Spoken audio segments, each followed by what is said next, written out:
11th 9th 10th से ही online field के अंदर घुस गया था, क्योंकि जॉब मेरा वैसे भी नहीं था कि जॉब वगैरह करना है, स्टार्टिंग से ही नहीं था। और अभी मैं अर्निंग भी कर रहा हूँ, लगभग 1-2 लाख रुपए अप्रॉक्सीमेटली मंथली बन जाते हैं। ऐसा क्या कर रहे हो? सर डिजिटल मार्केटिंग कर रहा हूँ मैं। मुझे भी साथ लगा लो। कोई असिस्टेंट चाहिए आपको? मैं सोचता हूँ सर कुछ ना कुछ आज के डेट में बहुत सारे ऐसे डोमेन्स हैं जिसके माध्यम से आराम से आप चाहो तो 1-2 लाख रुपए आराम से कमा सकते हो, लेकिन उसकी तरफ सर कोई ध्यान ही नहीं देता। उसकी तरफ सब सोचते हैं फ्रॉड है, स्कैम है, वगैरह वगैरह, ठीक है, लेकिन उसकी तरफ ध्यान दोगे तो जॉब से ज़्यादा वहाँ पे अपॉर्चुनिटी है। तो बेसिकली आज मैं चाहता हूँ आप इस टॉपिक के ऊपर बात करें कि बहुत सारे ऐसे प्लेटफॉर्म जो लोग सीख करके कर सकते हैं, कोई भी आपके पास स्किल है उसको प्रमोट करके आप पैसा कमा सकते हो। तो क्यों लोग इतने सारे जॉब के पीछे पड़े हुए हैं, मेरी ये चीज़ समझ में नहीं आता, क्यों एग्जामिनेशन की तैयारी कर रहे हैं। आप में लोग कर सकते हैं तो मैं बाकी 90,000 का क्या करूंगा? निकाल दूंगा। तो 90,000 लोगों का क्या होगा?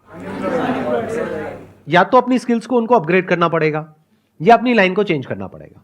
मैं कह रहा हूं, देखो मेरी इस बात को ना गांठ बांध लो, आने वाले टाइम में मीडियोक्रिटी नहीं चलने वाली है, मशीन्स का जमाना आने वाला है, और जिसको मशीन्स को यूज करना आता होगा उसका जो आउटपुट है वो और लोगों के कंपैरिजन में बहुत ज्यादा होगा, और वो इंसान कंपनीज के लिए, कॉर्पोरेट्स के लिए बहुत वैल्यूएबल होगा। अगर आप जॉब करते हैं तो, अगर बिजनेस करते हैं तब भी अगर आपको मशीन्स को यूज करना आता है तो आपके पास में एक एज होगा in comparison to your competitors. तो आप इसको अवॉइड नहीं कर सकते, इससे भाग नहीं सकते, ये तो सीखना ही पड़ेगा। तो अगर मैं आपकी जगह होऊंगा तो मैं क्या करूंगा? अपना टाइम वेस्ट नहीं करूंगा, नंबर 1। नंबर 2, अपने टाइम को कहां यूटिलाइज करूंगा? जो भी कुछ नया हो रहा है एआई की दुनिया में, वो सब कुछ सीखने के लिए वहां पर अपने आप को बिल्कुल अपडेटेड रखूंगा। डेली कुछ नया आ रहा है, नए नए अपडेट्स आ रहे हैं एग्जिस्टिंग जो एआई एप्लीकेशंस है उनमें, और डेली नई नई एप्स आ रही हैं। तो you need to be updated. आपको ऐसा बनना पड़ेगा कि अगर कोई भी नई टेक्नोलॉजी आ रही है, कुछ भी नया डिसरप्शन आ रहा है मार्केट के अंदर, आप फटाफट से उसको सीख जाओ और फटाफट से अपने आप को अडेप्ट कर लो उसके अकॉर्डिंग। जरूरत पड़े तो जब इंडस्ट्री पूरी की पूरी चेंज होगी तो आप अपने आप को बदल दो। अगर ये कर सकते हो, यानी कि अगर आप इन टूल्स को यूज करना जानते हो तो आप सर्वाइव करोगे फ्यूचर में। अगर नहीं जानते हो तो दिक्कत आने वाली है। तो अपनी जो स्पीड है सीखने की कि इस दुनिया में क्या क्या नया हो रहा है, दुनिया किस डायरेक्शन में जा रही है, वो सीखो। टाइम वेस्ट मत करो फालतू का कंटेंट देखने में, इधर उधर टाइम पास करने में। आप में से कोई ऐसा है जो ये बता सके टॉप 10 एआई टूल्स के नाम? कोई है जो बता सकता है? You have no idea, no clue. तो ये आइदर और के चक्कर से बाहर निकल आओ कि सर हम पढ़ाई करें या बिजनेस करें। दोनों करना पड़ेगा। पढ़ाई इसलिए करनी पड़ेगी ताकि एक बेसिक क्वालिफिकेशन हो, तो आपके पास में एज आ जाएगा। कल को जॉब मार्केट में जाओगे तो एटलीस्ट कुछ तो हो दिखाने के लिए, अगर आपको जॉब ही करनी है तो। लेकिन साथ साथ में बिजनेस इसलिए करना पड़ेगा क्योंकि बिजनेस का मतलब क्या होता है? कुछ क्रिएट करना। तो यू नीड टू अंडरस्टैंड कि अगर आपके पास में कुछ भी नहीं है, यानी पैसा नहीं है, रिसोर्सेज नहीं है, कुछ नहीं है, और आपको बोल दिया जाए सर्वाइव करो, क्या कर सकते हो सर्वाइव? अगर कर सकते हो तो कह सकते हैं कि हां, अब आप अंदर से एक एंटरप्रेन्योर हो। अब चाहे जॉब करो चाहे बिजनेस करो, उससे फर्क नहीं पड़ता है, आप एक क्रिएटर हो। And when I am talking about creator, I am not talking about YouTube creators, I am saying someone who can solve a problem or make lives better of other people in some way, जिसके लिए वो लोग पैसा देने को तैयार हो जाए, उसको एक क्रिएटर बोलते हैं। फॉर एग्जाम्पल, अगर मैं अभी आपकी एज में हूं, यानी मेरी एज है मान लो 18 साल, अब मेरे आगे एक चैलेंज है, मैं क्या करूं? जॉब की भी तैयारी करनी है, तो क्या उसको छोड़ दूं? अब वो मेरी अपनी कॉल है कि मैं छोड़ूंगा या करूंगा, बट मैं आपको रिकमेंड नहीं कर रहा छोड़ने के लिए, नंबर 1। बट एक बात पक्की है कि मैं साथ साथ में कुछ ना कुछ तो और करूंगा। ऐसा नहीं कि पूरी तरह से उस पर डिपेंड हो गया। जो एजुकेशन की पूरी जो डेफिनेशन है वो चेंज होने वाली आने वाले टाइम में। एजुकेशन मतलब क्या कि कुछ आपने सीख लिया है, अपने माइंड के अंदर भर दिया है और कुछ कर रहे हो। आने वाले टाइम में वो सब कुछ ऑटोमेटिकली हो सकता है। तो ये एक बहुत बड़ा क्वेश्चन मार्क है कि कौन वो लोग होंगे जो बचेंगे आने वाले टाइम में और कौन वो लोग हैं जो नहीं बचेंगे। If you can connect the dots, यानी अलग अलग चीजों को देख करके आप किसी तरीके से कुछ ऐसा क्रिएट कर सकते हो जहां से आप पैसा कमा सकते हो और सर्वाइव कर सकते हो फाइनेंशियली, इंडिपेंडेंटली, अपने बेस पर, तो फ्यूचर आपके लिए है। लेकिन अगर आप कहते हो कि मैं तो सिर्फ इस डिग्री के बेस पे सर्वाइव कर सकता हूं, तो आने वाले टाइम में उस डिग्री की इतनी वैल्यू नहीं रह जाएगी। इस स्किल की वैल्यू होगी जिसकी मैं बात कर रहा हूं, यानी कि कुछ अलग अलग हो, उसको जोड़ दिया जाए और कुछ ऐसा क्रिएट कर दिया जाए कि जहां से पैसा कमाया जा सके। फॉर एग्जाम्पल, आज हर दूसरा इंसान यूट्यूबर बनने के बारे में सोच रहा है। तो यूट्यूब में जो सबसे हाई पेइंग जो सेक्टर है वो है BFSI सेक्टर, यानी banking, finance, securities and insurance. तो मैं क्या करूंगा, मैं ऐसे टूल्स ढूंढूंगा जहां पर मैं ऑटोमेटिकली कुछ सेकंड्स के अंदर अंदर कुछ वीडियोस बना सकूं। और पहले मैं यूट्यूब पे जाकर के देखूंगा कि कौन सी ऐसी वीडियोस हैं जिसके ऊपर बहुत व्यूज आ रहे हैं या जिसकी सर्च वॉल्यूम बहुत ज्यादा है, गूगल पे और यूट्यूब पे। क्योंकि अगर गूगल पे ज्यादा है तो देयर इज अ पॉसिबिलिटी कि यूट्यूब पे भी ज्यादा होगी। अब मेरी इस थॉट प्रोसेस को समझना, आइडिया को मत पकड़ना, गड़बड़ हो जाएगी। आइडिया को पकड़ोगे फिर वही बंद दिमाग की तरह कॉपी करने लग जाओगे, लेकिन अगर थॉट प्रोसेस को समझोगे तो कुछ भी कर जाओगे। एक प्रैक्टिकल एग्जांपल दूं, एक वेबसाइट है by the name of pictory.ai, जहां पे आप टेक्स्ट इनपुट करोगे और वो उसको वीडियोस में कन्वर्ट कर देगा कुछ सेकंड्स के अंदर अंदर। ये काम करने में यूजुअली 2 से 4 दिन लगते हैं।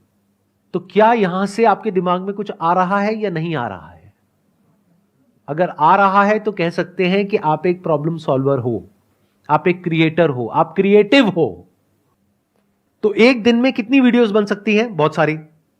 लेकिन वीडियोस बनाने से पहले मुझे यह समझना होगा कौन सी वीडियोस ऐसी हैं जिसके वायरल होने के चांसेस हैं।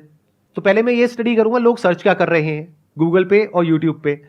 फिर वो स्टडी करके, for example if people are searching for what is a mutual fund, तो क्या हो अगर इस तरह की मैं वीडियोस जनरेट करूं through AI।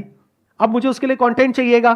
Content writing skills मेरी इतनी अच्छी नहीं है, मेरी इंग्लिश इतनी अच्छी नहीं है। मान लो मैं हिंदी मीडियम स्कूल से पढ़ा हूं, मैं क्या करूंगा, चैट GPT पे जा करके लिख दूंगा what is a mutual fund, what are the benefits of investing in a mutual fund. तो चैट GPT पूरा का पूरा मेरे को टेक्स्ट दे देगा। उस टेक्स्ट को मैं रन करूंगा पायरेसी के लिए कि कहीं किसी तरीके से किसी के राइट्स वायलेट तो नहीं हो रहे हैं। ऐसी भी कुछ वेबसाइट्स हैं। तो जब मैंने चेक कर लिया और मुझे ये श्योरिटी आ गई कि किसी के राइट्स वायलेट नहीं हो रहे हैं, उस टेक्स्ट को ले जा करके मैं एंटर करूंगा पिक्टोरी में। वो एक पूरी की पूरी वीडियो जनरेट कर देगा कुछ सेकंड्स के अंदर, जिसको मैं यूट्यूब पे अपलोड कर सकता हूं। लेकिन यूट्यूब अब क्या कर रहा है वो भी मैंने पढ़ा कि वो जो AI वॉइसेस हैं, जैसे ही यूट्यूब पकड़ लेता है कि इसमें AI की वॉइस है, तो यूट्यूब का एल्गोरिथम उसको या तो ब्लॉक कर देता है या इतना तेजी से प्रमोट नहीं करता है। तो मुझे इस प्रॉब्लम का भी सोल्यूशन निकालना है। तो मैं क्या करूंगा, यूट्यूब म्यूजिक लाइब्रेरी में जाकर के जो यूट्यूब का कॉपीराइट फ्री म्यूजिक है वो निकाल करके उसके बैकग्राउंड में उसको लगा दूंगा। तो मैंने क्या किया, अलग अलग जगह से अलग अलग टूल्स को यूज करके कुछ ऐसा क्रिएट कर दिया जो बहुत ही कमाल का है और जिसकी मार्केट में नीड है। अब अगर मैं खुद बैठ करके वीडियोस बनाऊं तो पहले तो मुझे वो स्किल्स एक्वायर करने में कई महीने लगेंगे, कई साल लगेंगे। उसके बाद एक एक वीडियो को बना के डालने में 2-4 दिन, 5 दिन, 10 दिन लग जाएंगे। अब यहां पर एक दिन में मैं 10 वीडियोस जनरेट कर सकता हूं, यानी यूट्यूब पर मैं 10 अलग अलग चैनल्स ओपन कर सकता हूं। और अगर मैं कंसिस्टेंटली इस काम को पार्ट टाइम बेसिस पे करता हूं अगले 1 साल तक, ये नहीं कि 2-4-5 दिन किया, 10 दिन किया, रिजल्ट नहीं आया तो उसको छोड़ दिया। पढ़ाई लिखाई में ऐसे करते हो क्या कि कहीं गए किसी कॉलेज में, 2-4 दिन कुछ समझ नहीं आया, बेकार है, छोड़ दो। ऐसे नहीं करते ना। 4 साल पता है ना कि वहां पे लगाना है, तो इस काम में भी टाइम लगाना पड़ेगा। तो 1 साल तक अगर मैं डेली एक एक वीडियो अपलोड करता हूं अपने 10 चैनल्स पे, तो 1 साल में मैंने कितनी वीडियोस अपलोड कर दी? 365 इंटू 10, यानी कि 3650 वीडियोस। उसको करने में टाइम कितना लगा? मैक्सिमम 1 से 2 घंटा डेली। इतना तो आप टाइम कहां खराब कर देते हो आपको खुद भी पता नहीं होगा। बट इस पूरी प्रोसेस में क्या होगा, या तो सक्सेस मिलेगी या नहीं मिलेगी। मिल गई तो बहुत बढ़िया है, तो ज्यादा खुश नहीं होना है, एक्साइटेड नहीं होना है कि अब मैं महीने का 50,000 कमा रहा हूं, लाख रुपए कमा रहा हूं। क्योंकि ये भी हो सकता है कल को यूट्यूब एक नई पॉलिसी ले आए और कहे कि ये जो AI जनरेटेड वीडियोस है इसको हम डीमोनेटाइज कर देंगे। तो कहां गया आपका वो लाख रुपए महीना? गायब हो गया ना। तो एक्साइटेड नहीं होना, उस पैसे को जोड़ना है और उसको यूज करना है और मल्टीपल इनकम स्ट्रीम्स बिल्ड करने के लिए। ये आपका स्टार्टिंग पॉइंट है, लेकिन एंड पॉइंट नहीं है। तो बेस्ट केस सिनेरियो क्या होगा कि यहां से पैसा आएगा, तो उस पैसे को उड़ाना नहीं है, एक्साइटेड नहीं होना है। घर वालों को ये नहीं बोलना है कि अब मैं लाख रुपए महीने का कमा रहा हूं, मेरे को अब कुछ भी करने की जरूरत नहीं है। पैर जमीन पर रखने हैं, उस पैसे को जोड़ना है और दिमाग लगाना है कि उसमें रिस्क क्या है। कल को अगर ऐसा होता है तो क्या करोगे, वैसा होता है तो क्या करोगे, वो होता है तो क्या करोगे। फॉर एग्जाम्पल, अगर यूट्यूब का एल्गोरिथम पकड़ लेता है AI जनरेटेड साउंड्स को, तो आप ऐसा भी कर सकते हो कि वीडियो वहां से बना ली, कंटेंट चैट GPT से मिल गया, पायरेसी चेक कहीं और से हो गया, कौन सी वीडियोस बनानी चाहिए कैसी नहीं वो आपने और जो सॉफ्टवेयर है वहां से पता कर लिया, सर्च वॉल्यूम किसका है किसका नहीं है। प्लस साउंड के लिए आपने क्या किया, 10 मिनट का एक ऑडियो सैंपल अपलोड करना होगा एक पर्टिकुलर सॉफ्टवेयर में, वो सीख जाएगा कि आपकी साउंड क्या है। तो अगर आपने ये कर लिया तो अब वो आपकी साउंड है। म्यूजिक यूट्यूब का है, कंटेंट रॉयल्टी फ्री है। अब इन वीडियोस को कोई चैलेंज नहीं कर सकता। अगर इस तरह से सोच पा रहे हो तो फ्यूचर में आपके लिए जगह है। इसको एक्चुअल में स्किल्स बोलते हैं कि आपने कुछ ऐसी स्किल्स एक्वायर कर ली जो वैल्यूएबल है। हो सकता है आज इमीडिएटली नहीं है, लेकिन फ्यूचर में आप कहीं जाओ और वो आपसे पूछें कि अच्छा आप में से कौन है जिसको ये काम आता है, आप कहोगे मुझे आता है, मुझे ये भी आता है, मुझे वो भी आता है। मतलब आने वाले टाइम में वो लोग सरवाइव करेंगे दुनिया में जो कुछ भी कर सकते हैं। जो सिर्फ एक काम कर सकता है वो पास्ट में रेलेवेंट थे, फ्यूचर में नहीं होंगे, क्योंकि वो एक काम आज नहीं तो कल मशीन कर लेगी। फिर आप क्या करोगे? लेकिन वो इंसान जो कुछ भी कर सकता है उसकी वैल्यू क्या होगी? आई होप आज के सेशन से आपको कुछ बेनिफिट हुआ है, कुछ नया समझ में आया है, कुछ नया सीखा है। Wish you all the very best. It was pleasure meeting you and pleasure talking to all of you. Thank you so much.